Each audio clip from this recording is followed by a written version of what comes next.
Oser l'île mystérieuse, sur les traces des géants. Tradition oubliée, approche sensible. Voyage Sardaigne. Voilà, pour donner une ordre d'idée, là, c'est des blocs qui font 1,20 m de long, 60 de haut. Puis ici, on va se retrouver sur... hop, on va le voir, comme ça, voilà. Et ouais, la technique, elle est au studio 1 mètre, voilà. Ça c'est fait, c'est dit. Donc c'est des blocs qui sont géants, qu'on a mis les uns sur les autres. Je vous laisse apprécier la taille de l'architrave également. On est sur des proportions qui sont vraiment énormes.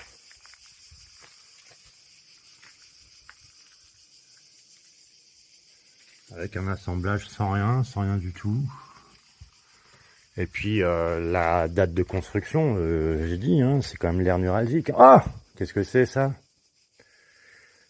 Aire nuralgique, ils connaissaient déjà les escaliers.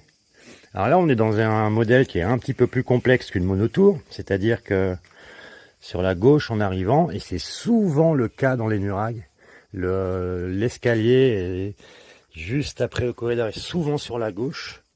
Donc forcément, on va tourner dans le sens des aiguilles d'une montre. Quand on sait, on l'a dit, qu'il y avait un volcan en Sardaigne qui a charrié de l'obsidienne d'excellente qualité qu'on a retrouvée dans les pays nordiques. Cette obsidienne était échangée en Europe entière dans la place commerciale qui se situait essentiellement en Suisse. Alors simplement, moi je fais le rapport. Escalier qui tourne dans le sens des aiguilles d'une montre. Capacité, on l'a vu, à jouer avec le soleil, connaître également, calculer le temps. Obsidienne, rencontre avec les Suisses, il y a de grandes chances que les montres, hein, il y a de grandes chances que les montres, ça c'est un truc sarde quoi, c'est un truc sarde les montres. Bah ouais. Donc je disais 1800 avant Jésus-Christ, hein. Début de la civilisation nuralgique. Bah c'est un escalier, voilà, hein, c'est un escalier. Hein. Il y a encore des petites niches de temps en temps là, hop.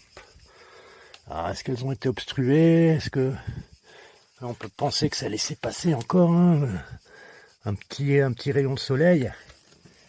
Alors, je fais une petite marche arrière pour vous donner l'ordre d'idée. Voilà. La manière dont c'est travaillé au-dessus, peut-être. Bien voir les pierres, là. Hop, ça descend petit à petit.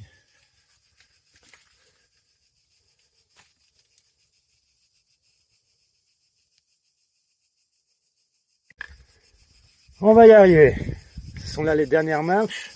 Alors celui-ci, comme la plupart des nurags, vous avez vu, l'entrée est complètement gratuite. Il n'y a pas de coopérative qui s'en charge.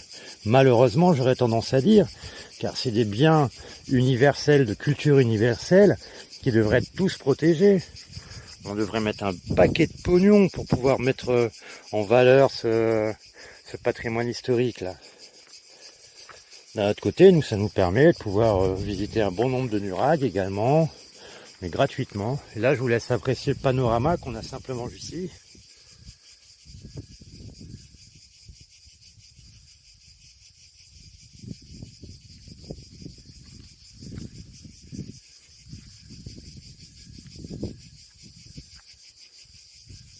Le Monte Arcoen, tout au loin. C'est fou, dès qu'on prend un petit peu de hauteur, les nurags les plus grands pouvaient faire pratiquement 30 mètres de haut, un tout petit peu moins, Santuanti, Nabarumini. Une vingtaine de mètres, c'était assez commun quand même. Notamment ceux qui, comme ici, avaient un escalier et possédaient une terrasse ou une coupole, au premier étage, quoi, en fait. Et là, je vais vous montrer vite fait la manière dont étaient posés les blocs sur le haut. On a deux rangées de blocs, en fait. Vous avez un gros bloc qui va être mis sur la partie externe de la construction, un gros bloc qui va être mis sur la partie interne de la construction, et entre les deux, vous allez avoir plein de petits cailloux, de pierres beaucoup plus petites, plus fines, qui vont venir vous caler tout l'ouvrage.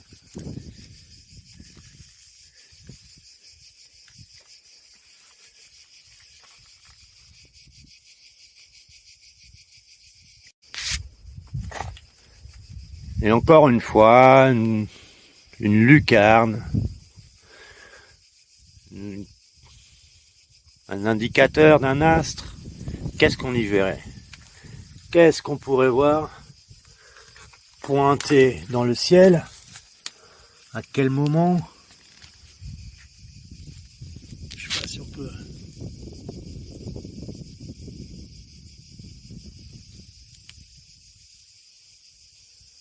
Il y a notre construction devant. Est-ce que c'était en lien avec l'autre construction devant? Est-ce qu'un rayon lumineux arrivait, on va pointer ici? Une petite pierre. Elle serait bien dans l'axe là. À quel moment de l'année? Est-ce volontaire? Est-ce involontaire? Est-ce que c'était simplement en fait des aérations, les premières clims? Qui le sait? On va monter sur le deuxième petit escalier.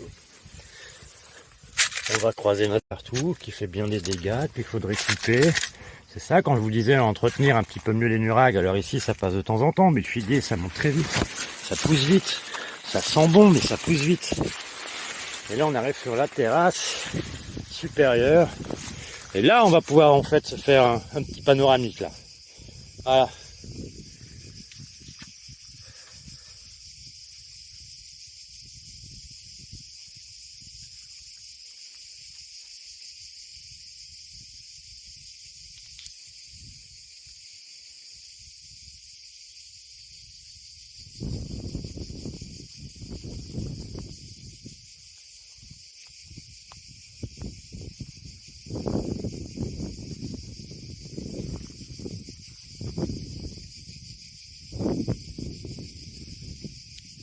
Il fait chaud là. Il fait chaud. Voilà.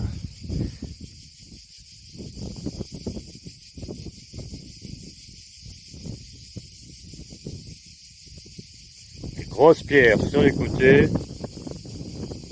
Une petite pierre au milieu.